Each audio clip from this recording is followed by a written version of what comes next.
This here is a flexible AMOLED phone screen. Now, have I made a folding iPhone with this? Not yet. I'm playing some dirty tricks to make iOS show up on here. It is live and connected to a real iPhone, but not everything is quite as it appears. However, this is super cool technology, and I think there are some real possibilities. I'm Scotty from Strange Parts. Let's take a closer look at this thing.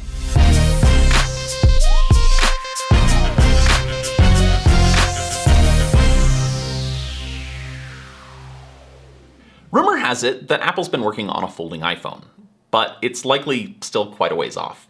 However, ever since the Galaxy Fold came out, I've been wondering, is it possible for me to make my own folding iPhone? Could I take apart a Fold and use the screen from that? Or could I buy a screen? And it was mostly just this idea that was bouncing around in the back of my head for, gosh, over a year or two now.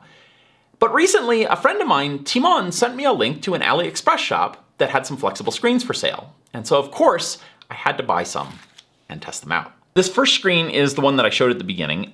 It's quite flexible and very thin. It's only about 0.3 millimeters thick, which is roughly 3 sheets of paper. The resolution is 1080 by 2160, which is pretty good. Now, this is the second screen. And let me get that plugged in here. So you'll notice right away that the colors are a lot richer, the blacks are blacker. However, this screen is far more rigid. It's also a lot more thick, and it has kind of some built-in curves which add further rigidity. However, if you turn this screen over and we look at the back of this one side by side, you'll notice they look very similar. And I think these screens are actually the same screen, except for this piece right here, which is an added-on digitizer for this screen. Now, the digitizer is the piece of electronics that registers your touches on the screen. I don't think this screen has a digitizer. Obviously, this is not populated here. However, there are a couple pins up here, a couple traces up here on the screen itself that don't have anything connected to them. So it's possible that those are a digitizer built into the screen itself. In true Shenzhen fashion, I don't have the data sheets for either one of these screens. Well, no, that's not true. They do come with data sheets, but they don't even list the original manufacturer. I had to figure that out for myself by peeling up black tape that was covering some of the markings on here. I believe these screens are manufactured by a Chinese display manufacturer called BOE, and I believe they're discontinued. So these screens are probably either factory seconds or they were leftovers from some manufacturing run of a phone or something.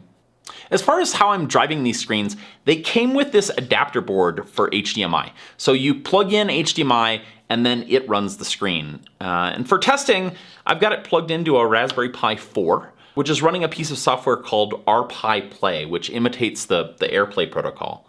And then I've got this iPhone doing screen mirroring over Wi-Fi to the Raspberry Pi 4, which then drives the screen via HDMI. And so that's the dirty tricks that I was talking about at the beginning. But I really wanted to see what a flexible screen would look like with iOS on it before I did all of the hard engineering work to hook them up directly. The other thing to point out is that these screens are quite fragile.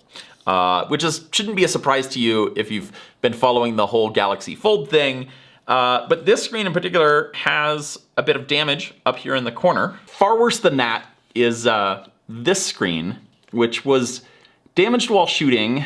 And well, let me just let you see for yourself. This here is a flexible AMOLED phone screen. Uh-oh.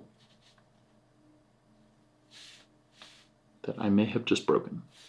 This was a pretty expensive mistake, both in terms of money and time. Each of those screens cost me about $500, and I had to wait a couple weeks to get a new one shipped from China. The one small silver lining is that I found a Taobao seller who was willing to sell them to me for about $250 a piece, so it wasn't quite as expensive a mistake as it could have been. So, what's involved in trying to make my own folding iPhone?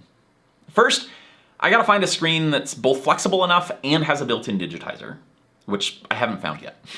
Second, I need to figure out how to get the iPhone logic board to talk to the display. And the good news there is that they both likely speak the same protocol, which is MIPI DSI. Now, MIPI stands for Mobile Industry Processor Interface, which is a collection of standards.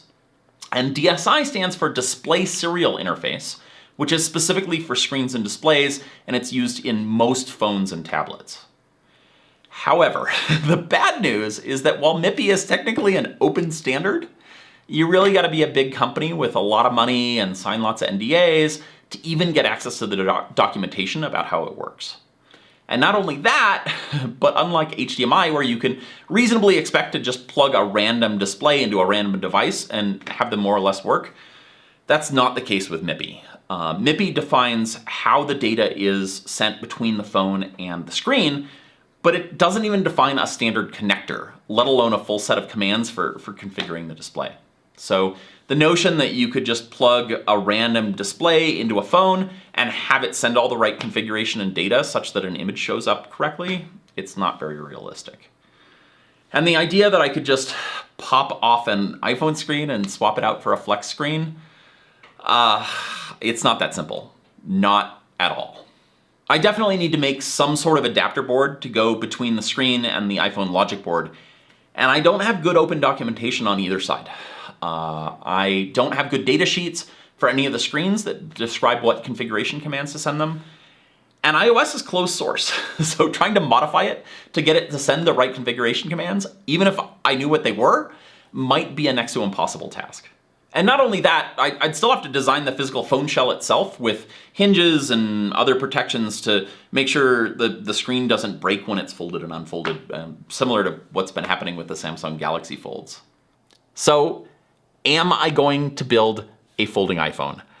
I don't know. I have started work with a friend of mine who's a far better hardware hacker than I am on figuring out some of the preliminary steps to see if this is possible.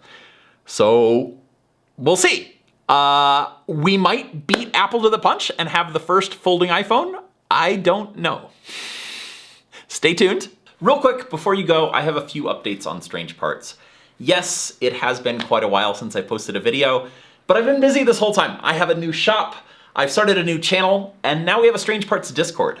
So first off, I started a second channel for all the things that don't make it into Strange Parts videos, which is actually quite a lot, and it's something I've been wanting to do for a while. I'm gonna be posting a tour of the new shop in the next few days, so make sure to either click up here or down in the description and hit the subscribe button so that you don't miss that. I also want to take apart the screen that I broke when I was shooting this video and look at it under the microscope. So I'll probably be posting a teardown video on the second channel in like the next week or two or so. Second, there is now a Strange Parts Discord, and you can find an invite link to that down in the description. I hang out there pretty much every day, and we've got a really nice group of like-minded folks there, so everybody is welcome. And then lastly, would you do me a huge favor? Can you take a few minutes and fill out a survey? It'll help me better understand who you are and what sort of things you like, so that not only I can better steer the direction of Strange Parts, but also so that I can convince sponsors to help me make more awesome videos. There's a link up here and down in the description.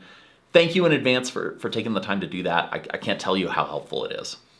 And with that, I hope you're all staying safe and healthy and that you've weathered 2020 as best you can.